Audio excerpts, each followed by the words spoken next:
Um KC-135 militar está em uma perigosa missão de reabastecimento em uma zona de guerra no Oriente Médio. 05 nivelado. Eles nos disseram que 15% de nós poderíamos ser abatidos. Mas que porcaria! Quando, de repente, a missão dá errado. Nada bom, nós já estamos perdendo. Estávamos inclinando 110 graus nas duas direções. Mas o que está acontecendo?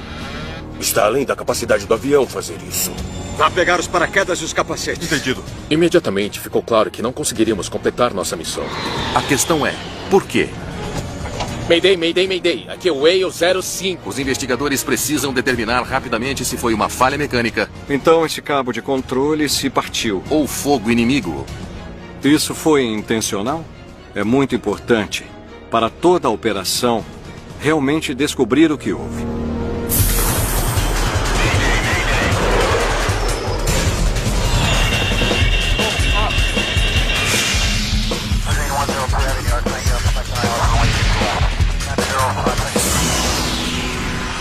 Mayday. Desastres aéreos. Esta é uma história real baseada em relatórios oficiais e relatos de testemunhas.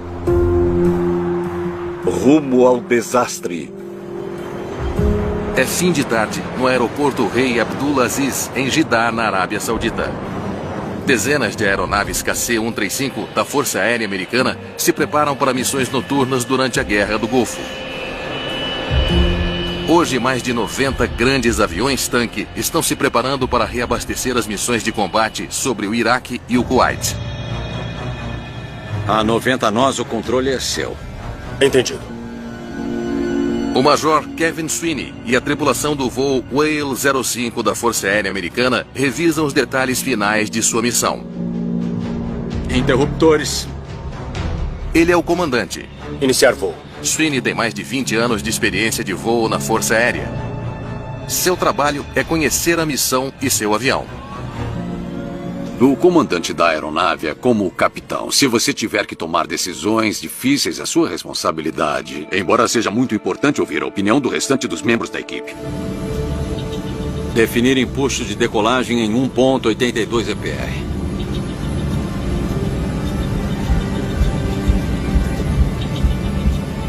EPR pronto para decolagem.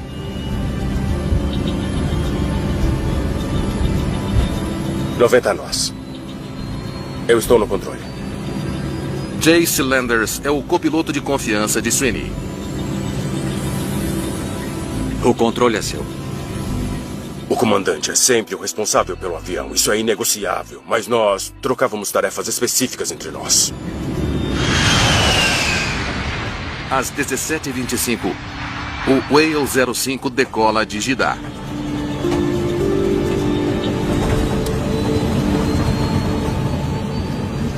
As forças da coalizão estão há 2 semanas na Operação Tempestade no deserto, uma das maiores campanhas de bombardeio da história da aviação. Centenas de bombardeios diários expulsam o exército iraquiano de Saddam Hussein do Kuwait. O tamanho da contribuição do poderio aéreo americano, por assim dizer, na tempestade no deserto, não pode ser ignorado. Foi surpreendente. Sweeney e sua tripulação estão pilotando um Boeing KC-135 Stratotanker. A aeronave é semelhante ao 707 comercial da Boeing, mas é especialmente projetada para reabastecimento no ar. Realmente inaugurou a era dos jatos e é um ótimo avião. É confiável, é rápido, é forte. É um dos melhores produtos da Boeing. E assim que você se acostuma com algumas de suas idiosincrasias, é um ótimo avião para voar. Ele vai longe e te traz para casa. Steve, você vai transferir do tanque central? Afirmativo. 2 unidades devem nos manter dentro dos limites. O primeiro sargento, Steve Stuckey, é o operador da lança. Ele é fundamental para a operação de reabastecimento. Durante o reabastecimento, ele guia a lança de combustível até o avião receptor. Uma vez que ele está a 1 ou 2 metros da lança, do receptáculo... Ele está em 1.0. Eu guio essa lança até o receptáculo. Aí podemos transferir o combustível da lança para o avião dele. A quantidade de combustível que você pode carregar, seja um bombardeiro ou caça, torna-se crítica para poder chegar ao lugar que você precisa ir e trazê-lo de volta. Não existe outro substituto para o reabastecimento no ar. A missão desta noite os leva ao longo de um corredor de bombardeiros, uma rodovia aérea para tripulações de bombardeiros rumo ao norte de Jeddah. Quando chegarem ao ponto de referência Rita, eles vão virar para o leste antes de fazer sua curva final para o ponto de encontro, a menos de 330 quilômetros das zonas de combate, perto da fronteira com o Kuwait. Altitude de transição. Ajustar altímetro para 2992. O navegador, Greg Murmis, é responsável por mantê-los no curso. Fomos os responsáveis principais por realizar o encontro, juntando-nos a outra aeronave para completar o reabastecimento. Eu sabia que o Greg faria tudo para nos pôr na posição certa, na hora certa.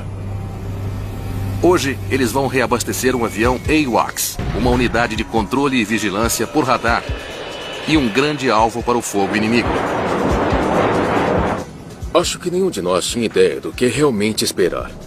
Eles estavam estimando que 10% da frota de reabastecimento aéreo provavelmente seria abatida. Então foi um pouco estressante. A tripulação enfrenta mísseis terra-ar iraquianos e mais de 700 aeronaves inimigas, incluindo o temido MiG-25 russo. Tínhamos F-15 e F-16 voando e a missão principal deles era ar, procurando aviões inimigos vindo e possivelmente tentando atacar um avião americano. Pilotar qualquer tipo de avião em uma zona de guerra é surreal. Pouco importa o quanto você se preparou para isso. A capacidade de pensar em um ambiente volátil e ficar muito calmo é com certeza um pré-requisito do trabalho. 05 nivelado. O voo Whale 05 atinge a altitude de cruzeiro.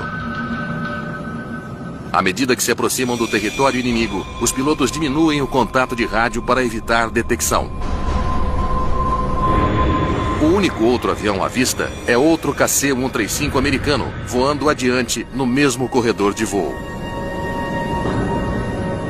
Rumo 088. Manter a altitude, certo? Manter a altitude, confere.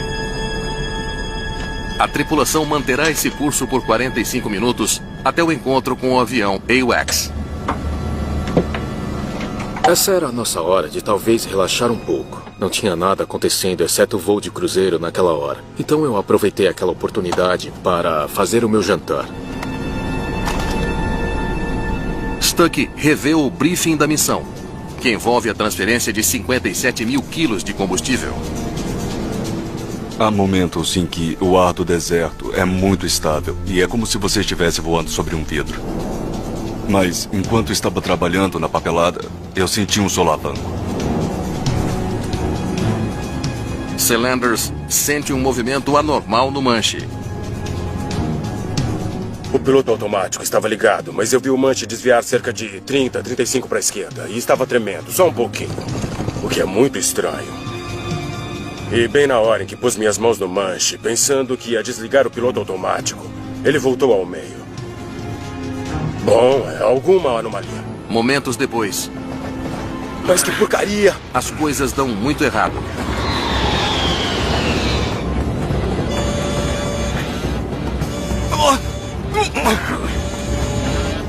Pode deixar. Leva apenas um segundo para o avião rolar 110 graus para a esquerda. Mas o que está acontecendo? A primeira coisa a pensar é pilotar o jato. E a segunda coisa a pensar é o que está acontecendo aqui. Nós realmente não tínhamos ideia do que estava vendo com a aeronave. Pensei que talvez um míssil tivesse nos atingido, Fomos atingidos! porque foi bem violento. Não sei dizer. Eu já voava provavelmente há uns 10 anos naquela época. E participei de muitas missões, mas nunca experimentei nada parecido. A tripulação não sabe dizer se há algum tipo de mau funcionamento ou se eles estão sob ataque. Nós vamos perdê-la. Precisamos nivelar a aeronave. Assim como parece que o avião está em um rolamento irrecuperável para a esquerda, ele também rola com força para a direita. O avião literalmente virou. Isso é claramente incomum. Está bem além da capacidade do avião fazer isso. Estávamos fora do controle. Estávamos indo a 110 de inclinação nas duas direções. Na galley, Stuck está com problemas. Eu não sabia o que estava acontecendo. Parecia que eu ficava de pé e aí eu caía de novo. Não foi nada bom. Tem muito estresse. O avião é muito resistente, mas não é resistente o suficiente para superar o estresse exercido sobre ele se você rolasse na direção errada e tentasse sair de um mergulho em alta velocidade. Se a aeronave rolar muito mais, será impossível recuperar o controle. Se não controlássemos isso e saíssemos desses rolamentos loucos rapidamente, esse avião se desintegraria e nós viraríamos história. Os pilotos do voo Whale 05 estão enfrentando uma crise sobre o deserto da Arábia Saudita. O avião está rolando violentamente. Isso não é bom, nós já estamos perdendo. Tenho que me concentrar no que estou fazendo e não tenho tempo para pensamentos extrínsecos. E quando tudo parece perdido, o Major Sweeney aposta em um palpite. Freio aerodinâmico. Os speed brakes, ou freios aerodinâmicos, são dispositivos nas asas projetados para aumentar o arrasto durante a descida e o pouso. Sweeney aciona os freios aerodinâmicos em ambas as asas, esperando que isso nivele o avião. O que acontece é que quando os freios de velocidade são acionados, isso dá a você mais capacidade de rolagem manualmente sob seu comando e menos capacidade para o avião fazer algo por conta própria aerodinamicamente. É um procedimento que Sweeney se lembra de seu treinamento. E dá certo. Eu lembro que nós nivelamos. Eu fiquei surpreso ao ver que o avião ainda estava voando. E sabe, todo mundo ainda estava lá. Incrivelmente, os pilotos conseguiram nivelar o avião. Mas ainda estão com problemas. Muito bem, eu tenho controle lateral, mas estamos perdendo altitude. Temos alerta de incêndio nos motores 1 e 2. Os pilotos descobrem um problema com os dois motores esquerdos. O Jay e eu olhamos os instrumentos do motor e eles estavam todos girando. Os instrumentos dos motores não funcionam. Ambos os motores da asa esquerda estavam com os alertas de incêndio ligados. Por que isso aconteceria com os dois ao mesmo tempo? Isso também passava pela cabeça deles. O avião está totalmente carregado com combustível. Steve, qual a gravidade dos incêndios dos motores 1 e 2? Checando. Se houver um incêndio nos motores, isso pode levar a um desastre.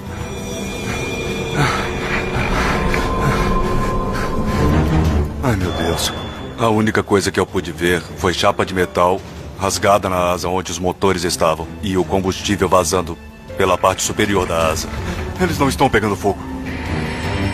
Sumiram. Sem fogo. Afirmativo. Sem fogo. Os motores sumiram. Entendido. Houve um momento em que essa frase não fez muito sentido para nós. Espere aí. Eles sumiram? Leva apenas um momento para sua mente entender isso, porque agora você tem peças bem importantes do avião que não estão lá. Mesmo sem fogo, a tripulação enfrenta outro problema urgente. A gente precisa se livrar de um pouco de combustível. Vamos começar a despejar. Jay, o controle é seu. Mantenha a calma. Estou no controle. Os dois motores restantes não podem fornecer potência suficiente para manter a aeronave pesada no ar. Bem, não tínhamos tempo para relaxar, mas eu sabia que estávamos com problemas sérios e tínhamos que realizar vários procedimentos diferentes para nos manter no ar. Fechar, abrir, despejar, bombear. Fechar, abrir. A lista de verificação de despejo de combustível é um dos muitos procedimentos de emergência registrados no cérebro de Sweeney. Ele a realiza de memória.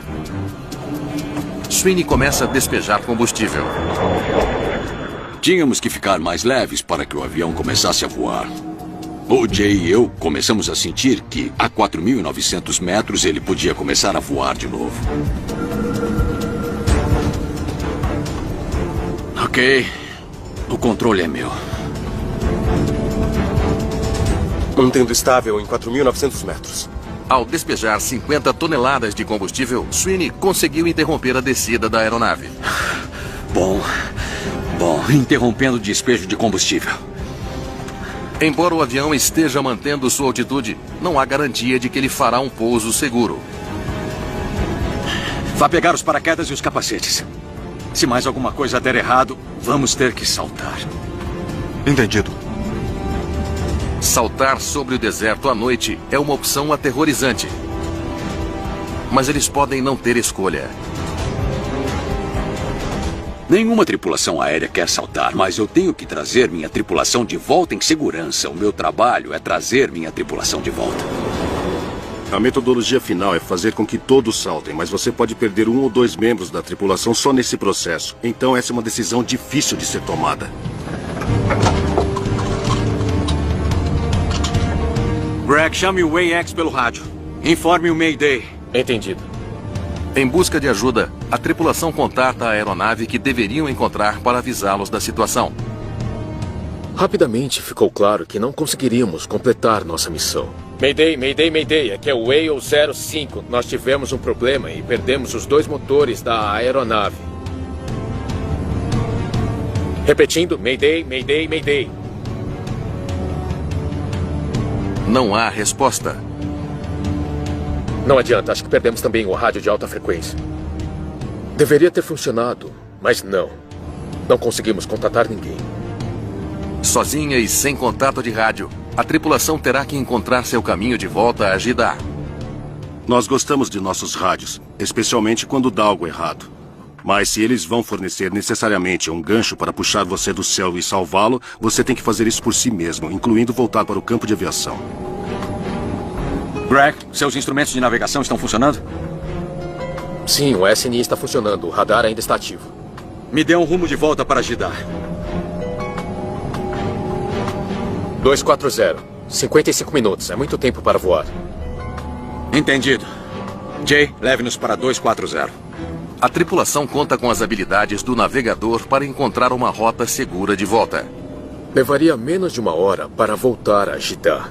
Parecia um tempo terrivelmente longo para estar em um avião que deixava você cheio de incerteza. O senhor está no controle. O controle é meu. Com grande esforço, Sweeney e Cylinders lutam para manter o avião no curso para Jeddah. Sem o peso e o arrasto dos motores esquerdos, o avião quer rolar para a direita. Os ailerons e profundores em um KC-135 não são hidráulicos. Então eu tive que lutar com ele para manter as asas niveladas. Mas mesmo se eles conseguirem voltar, não há garantia de que possam pousar o avião. Temos que fazer uma verificação de controlabilidade. A tripulação deve testar seus flaps e ailerons. Voltando para a marcha lenta. Os controles usados para estabilizar o avião na aterrissagem. Um grande avião tem a capacidade de pousar se você puder controlá-lo. Então, a questão é, podemos tentar pousar este avião com o que temos? Ao fazer a verificação de controlabilidade, se o Jay e eu determinarmos que a aeronave não é navegável, teremos que saltar.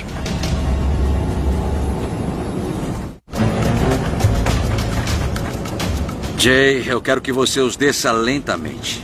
Entendido. Pilotando um avião muito danificado, perto do território inimigo, a tripulação do Whale 05 verifica cuidadosamente se as superfícies de controle do avião estão seguras para pousar. Há um momento, antes de começar a verificação, que você não sabe exatamente o que vai acontecer. Se os flaps estiverem danificados, Flaps 10. isso pode causar um desequilíbrio e deixar o avião impossível de controlar. Não sabíamos se os flaps baixariam simetricamente, nem mesmo se baixariam. Com muita calma. Vamos começar a descer os flaps devagar e ver se podemos manter o controle do avião. O Jay é parte integrante disso. Ele vai descer os flaps para 30 graus e ficar me observando e observando tudo. Flaps 30. Agora eu vou fazer uma pequena curva à esquerda e à direita. Se eu começar a perder o controle, direi sobe e você os recolhe na hora. Você é um piloto de teste neste momento específico. E você não quer testar na aproximação real, porque não pode recuperar se fizer o movimento errado.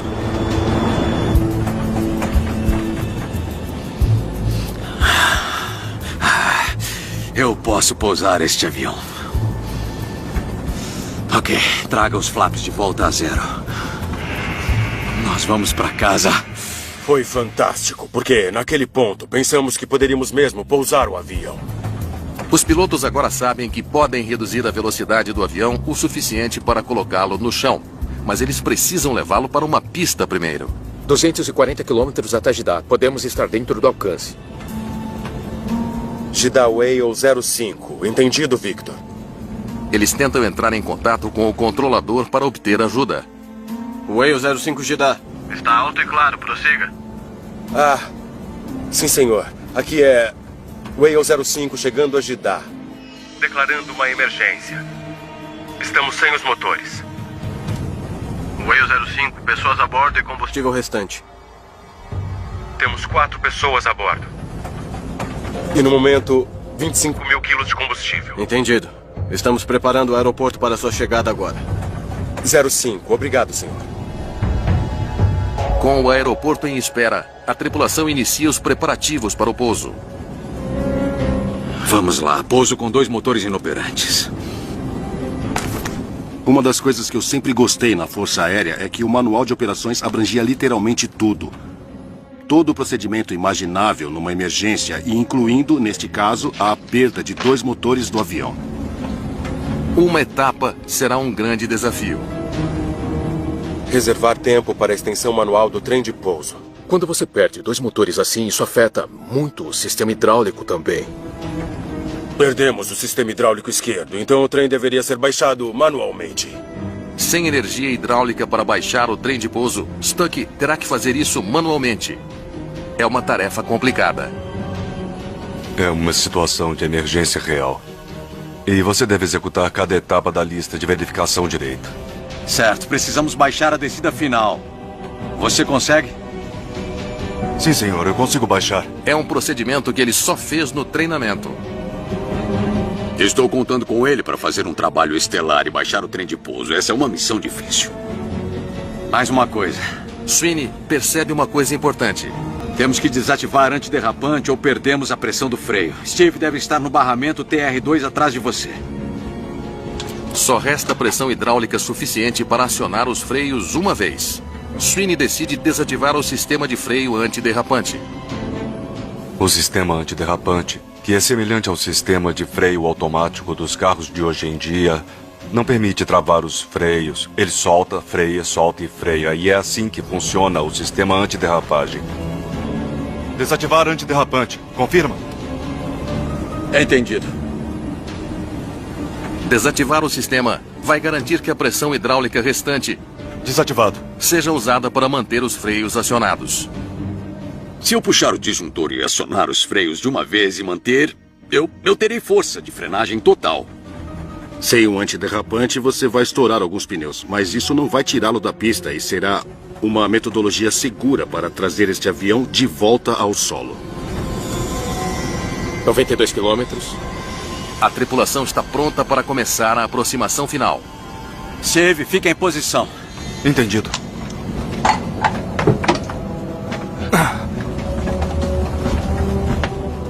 Quanto mais lutam com os controles, mais cansados os pilotos ficam.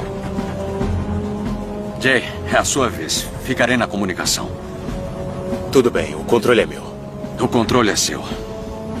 Sweeney faz uma última pausa para economizar forças para o pouso. Aproximação de Jeddah Whale 05. Whale 05, prossiga, senhor. Aproximação de Jeddah. 05. Temos a cidade à vista. Vamos voar ao sul de seu campo. Vindos do leste e chegar pela pista 34 à esquerda. Nenhum outro tráfego no aeroporto neste momento. É todo seu. Tudo bem. Vamos usar e sair do seu caminho em breve. Sweeney informa a tripulação sobre seu plano para a aproximação.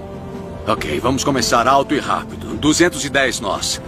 Jay, você começa bem devagar. Não acione os flaps, a menos que tudo pareça bem. Alguma pergunta? Sem perguntas. Ok, Steve, baixa o trem do nariz. Estendendo o trem do nariz. O Whale 05 está a menos de 8 minutos do pouso. Trem do nariz baixado e travado. Entendido, está mostrando que baixou. prosseguindo para o trem de pouso direito e esquerdo. Durante todo o voo, parecia que continuamente tínhamos novos dragões contra quem lutar, e o último era o trem de pouso. Assim que baixarmos o trem de pouso, vamos descer. Somos obrigados a descer. Não podemos arremeter porque não teremos empuxo suficiente com 2 motores. Com os 3 trens de pouso baixados, a tripulação do Whale 05 agora não tem opção a não ser tentar pousar o avião extremamente danificado. 11 quilômetros, velocidade 390. Flaps 20. A minutos de tocar o solo, todas as suas habilidades e planejamento estão prestes a ser testados.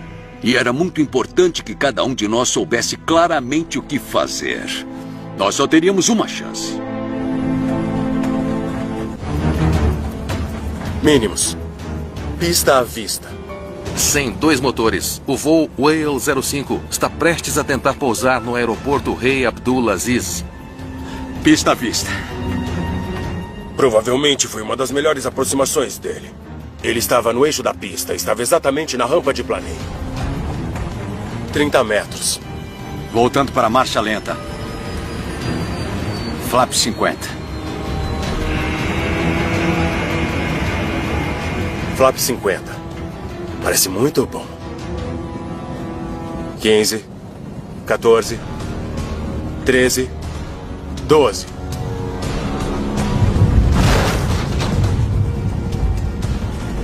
Reverter de empuxo para interlock. O Major Sweeney começa a acionar o reversor de empuxo no motor direito interno para ajudar a desacelerar o avião. Mas isso teve um resultado não intencional. Assim que ele fez isso, a asa esquerda começou a subir. A asa esquerda, sem motores, está se erguendo. A asa direita pode arranhar a pista e fazer o avião rolar sobre si mesmo. Agora não, agora não!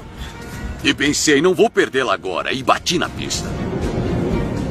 Sem a ação de frenagem total do reversor de empuxo, a aeronave está rapidamente ficando sem pista. Ele imediatamente pôs a aeronave no chão e nós contamos com os freios. Freios! O Jay ia acionar o freio dele também e íamos estourar alguns pneus.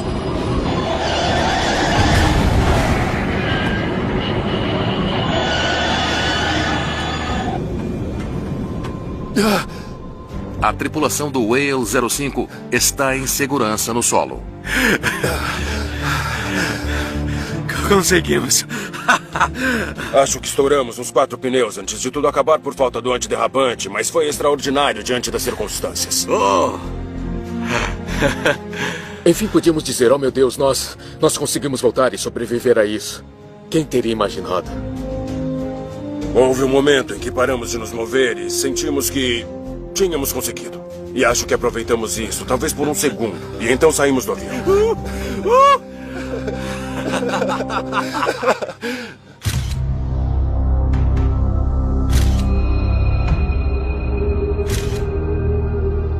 Lembro de olhar para a asa e aquilo foi um choque. Os motores sumiram. E tem buracos grandes na asa e peças penduradas e... Em apenas um dia, a Força Aérea Norte-Americana inicia uma investigação. O tenente-coronel Ike Stokes é o investigador principal. A frota de KC-135 é indispensável para o esforço de guerra. O avião teve um defeito? Ou foi atingido por fogo inimigo? Havia muito mais pressão externa do que eu experimentei no passado. Porque eles voam de 90 a 100 missões partindo de Jeddah diariamente. Portanto, é muito importante para toda a operação da guerra descobrir realmente o que houve.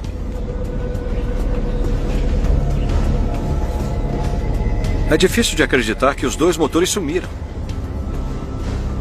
Você está coletando informações, está analisando informações, e eu fiquei muito impressionado ao ver aquilo. Stokes verifica se há marcas de queimado e resíduos de explosivos. Uma coisa que os investigadores sempre se perguntam: isso foi intencional? Alguém atirou no avião? Se foi um míssil inimigo, isso poderia significar que a ameaça do Iraque está aumentando, pondo em risco toda a frota de reabastecimento e o resultado da guerra. Na verdade, estamos lutando uma guerra. Temos um bem essencial. Essas são missões de reabastecimento em aviões de combate. Então, se os caças bombardeiros não receberem combustível, eles não poderão completar a missão. Mas Stokes não encontra evidências de fogo inimigo. Não há marcas de queimadura ou resíduos de explosivos. Não há evidências de um ataque inimigo. Os motores foram arrancados da asa. Stokes então se pergunta que tipo de força arrancou os motores esquerdos do avião. Uma das coisas que realmente queríamos fazer era encontrar os motores. Mas na época não tínhamos ideia de onde procurar exatamente. Vamos precisar dos motores faltantes. Embora o navegador tenha registrado onde o acidente ocorreu, os motores podiam estar espalhados por uma enorme área do deserto.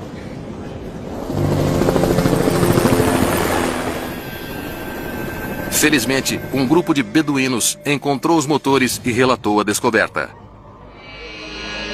Eles disseram, o que vocês querem que façamos com eles? E dissemos, peguem um caminhão-plataforma e um guindaste, vão para o deserto e vamos recuperar os motores. A investigação de acidentes é capaz de coisas incríveis, ao juntar pedaços muito pequenos de evidências do que aconteceu. Mas é muito mais fácil quando você pode sair e pegar essas coisas, e graças a Deus eles as encontraram no deserto. Bom trabalho. Uma coisa que nos ajudou na investigação foi levar os motores de volta ao local. Stokes percebe algo incomum. Foram encontrados assim? Um dos reversores de empuxo está parcialmente acionado. Claro, precisamos explicar ou entender por que estava acionado. Os reversores de empuxo mudam a direção do ar que flui pela parte de trás do motor para reduzir a velocidade do avião. A ideia de que o reversor de empuxo poderia se abrir em voo em uma velocidade de cruzeiro de mais de 80% da velocidade do som é uma consideração muito importante, porque pode criar uma situação perigosa. O reversor foi acionado em pleno voo, fazendo com que os motores fossem arrancados do avião? Este cabo de controle se partiu. Mas olhando para ele, dava para ver como os cabos que operavam o reversor de empuxo foram arrancados quando o motor estava se soltando do avião. Não há nada de errado com os motores. O acionamento dos reversores de empuxo não arrancou os motores do avião. Vamos ver o que a tripulação tem a dizer. O investigador Ike Stokes se pergunta se a tripulação pode esclarecer por que um KC-135 perdeu 2 motores em pleno voo. Muito bem. Me diga o que houve quando o evento começou. Saber neste caso que tínhamos uma tripulação que sobreviveu ao acidente foi inestimável, porque você realmente precisa das informações iniciais do que os membros da equipe vivenciaram para montar toda a história. Bem, o manche se moveu por um segundo e então ele se corrigiu. E então, do nada, ele girou para a esquerda. Em que ponto do voo foi isso? Logo após atingir a altitude de cruzeiro, e aí outro KC-135 passou por nós. Então, outro avião estava passando por vocês? Ele estava na mesma rota de voo, mas tinha que ir mais longe. Então deixamos ele passar e nós passamos por uma turbulência. É uma pista significativa.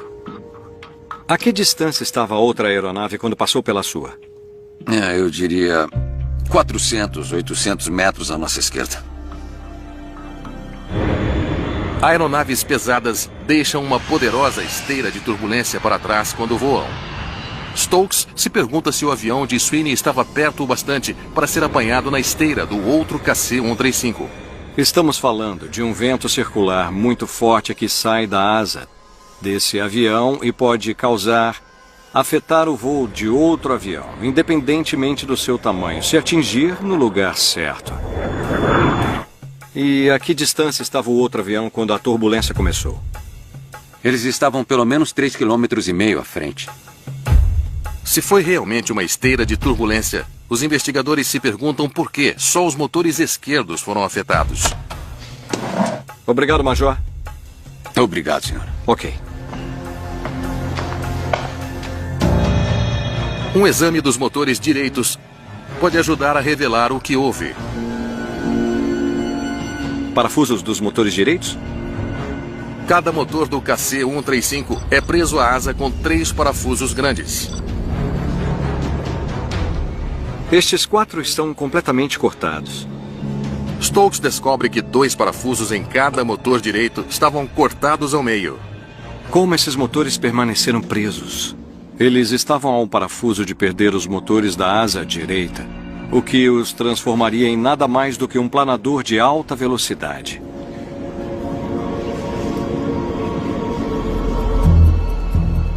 Com esteira de turbulência parecendo cada vez mais uma causa provável, então o Whale 05 está a 7.600 metros. Os investigadores compilam os dados essenciais para calcular as forças pelas quais o Whale 05 pode ter passado. O Whale 20 está a 7.800 metros. Isso é tudo.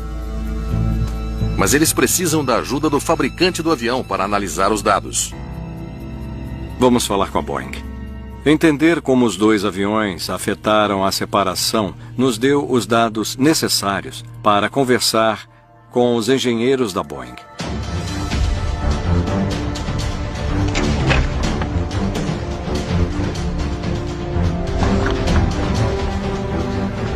Nossas forças G na asa esquerda eram de 2,88. Isso excedeu a capacidade estrutural dos pilones, e então eles se separaram do avião. E a asa direita, 2,61. Vamos ver como é.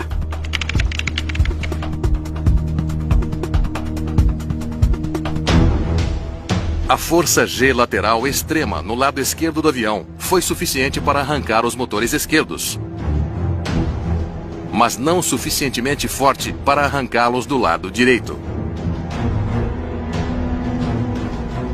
0,14 mais GS no lado direito. E este avião não passaria de um planador enorme. Eles chegaram muito perto de cair.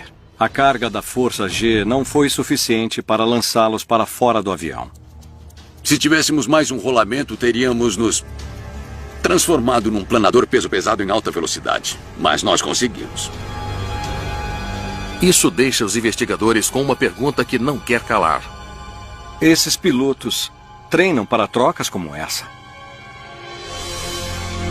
Por que essa missão foi para o lado? Ike Stokes, um investigador da Força Aérea Americana, está tentando entender como uma esteira de turbulência quase destruiu um gigantesco avião-tanque. A separação entre os 2 aviões foi feita como se deve.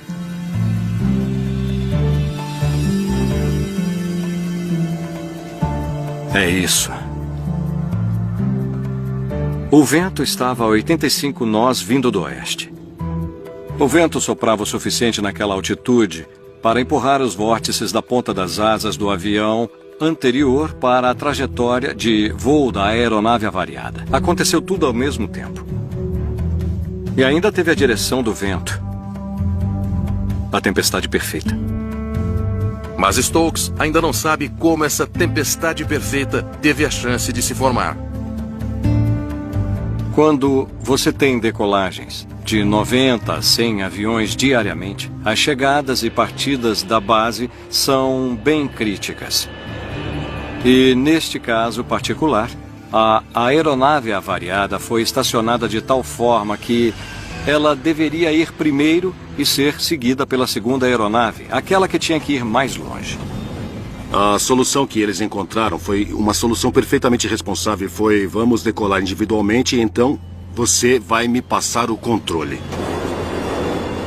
Se o avião número 2 estivesse estacionado à esquerda do avião avariado, o acidente nunca teria ocorrido.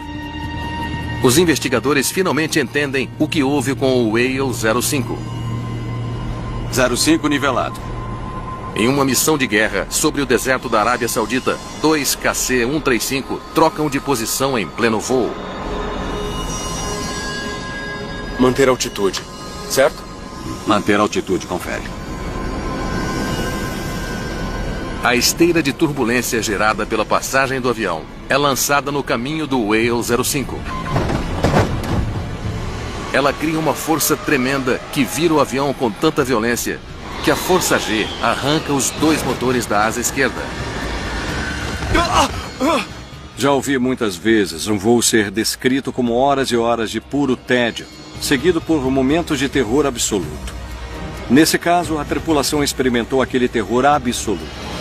Não, é muito estresse. As oscilações quase empurram os motores direitos e a aeronave além do ponto de recuperação. Freios aerodinâmicos. Mas com o raciocínio rápido de um comandante experiente em tempo de guerra, o avião se estabiliza. Voltar ao voo nivelado foi um verdadeiro feito de pilotagem. Greg, seus instrumentos de navegação estão funcionando? Sim, o SNI está funcionando. O radar ainda está ativo. Me dê o rumo de volta para Jeddah. A coordenação de uma equipe bem treinada Trem do nariz baixado e travado. Pista à vista. traz o Whale 05 de volta para casa em segurança. O comandante da aeronave era um excelente aviador. Mas o fato é que ele tinha todas as mentes ali trabalhando junto com ele, lado a lado, para se certificar de que passasse por eles. Freios! Tive a sorte de voar com uma das melhores tripulações da Força Aérea, na minha humilde opinião. Eles fizeram seu trabalho em uma situação crítica. E não fui só eu que voltei com o avião. Foi a equipe que voltou com o avião. Conseguimos. Quer se trate de um avião de reabastecimento em tempo de guerra. Conseguimos. Ou um voo doméstico de rotina em um 747. A importância do trabalho em equipe nunca pode ser menosprezada. O motivo do sucesso dessa tripulação é porque estavam imbuídos na ideia de que deveriam conversar uns com os outros e todos se dedicaram à segunda tarefa. Quais são os procedimentos adequados? O que estamos enfrentando? O que precisamos fazer? E essa, eu acho, ainda é uma das muitas lições que resultam disso.